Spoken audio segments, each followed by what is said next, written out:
అంతేకాదు నీ కొడుకు నా పెళ్ళానికి బ్రో అయితే ఆటోమేటిక్గా ఆ అమ్మాయి నాకు సిస్టర్ అన్నమాట.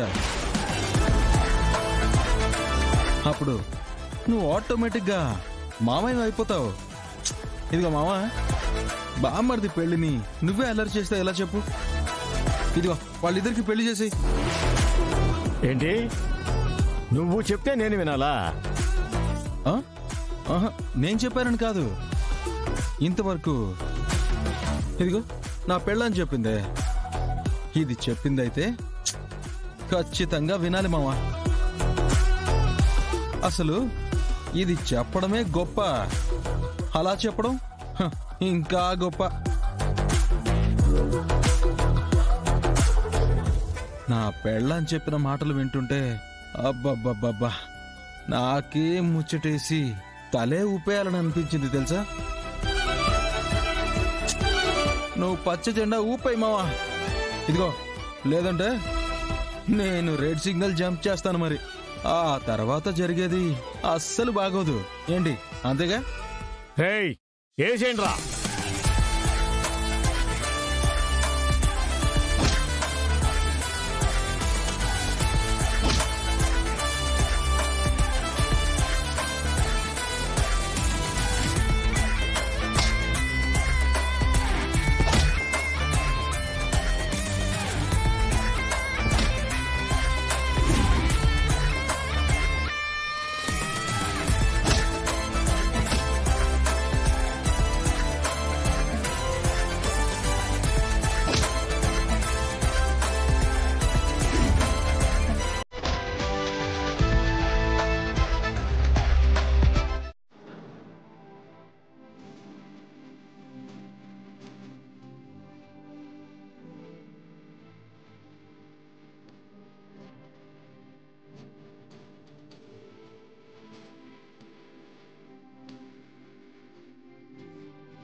ఈ మాంగళ్యధారణ అర్థం ఏమిటంటే 100 సంవత్సరాలు మెండైన ఆనందం కోసం, ఆయురారోగ్యాల కోసం మంగళప్రదమైన ఈ మాంగళ్యాన్ని నీ కంఠమునందు ధరింపజేయుచున్నానని నువ్వు ఆ అమ్మాయి మెడలో తాళి కట్టావు.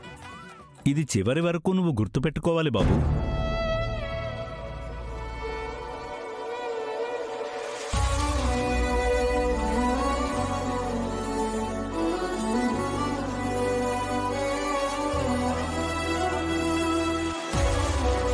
అమ్మా, ఆ దండలు వాళ్ళకి అందివ్వండి.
నీ వల్లే నా వల్ల 100 పాపాలు చేసి గంగలో మునిగి వాటిని కడిగేసుకున్నట్టు నువ్వు చేసిన 100 కోతి పనులు ఈ ఒక్క పనితో కొట్టుకుపోయాయే మంగతయ్యారు.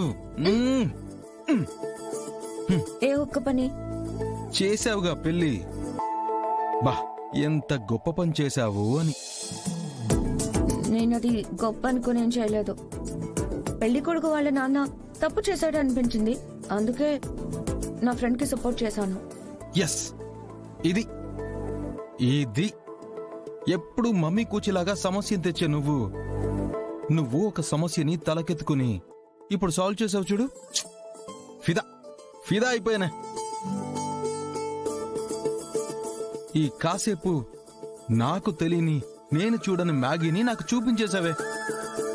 నచ్చేసావు. కానీ ఒక చిన్న డౌట్ పెళ్ళామా, అక్కడ అబ్బాయి వాళ్ళ నాన్న చేసింది తప్పని నీకు అనిపించింది, మరి అక్కడ నా చెల్లి విషయంలో మీ అమ్మ చేసింది తప్పు అని ఇలాగే ఎందుకు నిలబడలేదే? అరే కనీసం మీ అన్న తరపైన మీ అమ్మని ఎందుకు నిలదీయలేదు? హలో చెప్పు. నా ఫ్రెండ్ కి నీ చెల్లికి పోలికేంటి? నా ఫ్రెండ్ తన ఇంట్లో ఒప్పించి పెళ్లి చేసుకోవాలనుకుంది, కానీ నీ చెల్లి నాన్నని ఎలా పెళ్లి చేసుకుందో, ఎందుకు పెళ్లి చేసుకుందో మా మమ్మీ నాకు అన్ని క్లియర్ గా చెప్పింది. హలో, మీ మమ్మీ చెప్పినవన్నీ డమ్మీ మాటలే మరదలా. అది పక్కన పెట్టు కానీ ఏమన్నా నా చెల్లి నీ అన్నని ఎలా చేసుకుంది అంటున్నావు? మరి నువ్వు నన్నెలా చేసుకున్నావే? అది కరెక్టేనా? ఇదివరకైతే అనేదాన్నేమో, కానీ ఆ పంతులు గారు మంత్రాల అర్థాలు చెప్పిన తర్వాత పెళ్లిని అవమానించి తాళిని మెడలో వేయించుకున్నానేమో, తప్పు చేశానేమో అని ఫీల్ అవుతున్నా. ఓ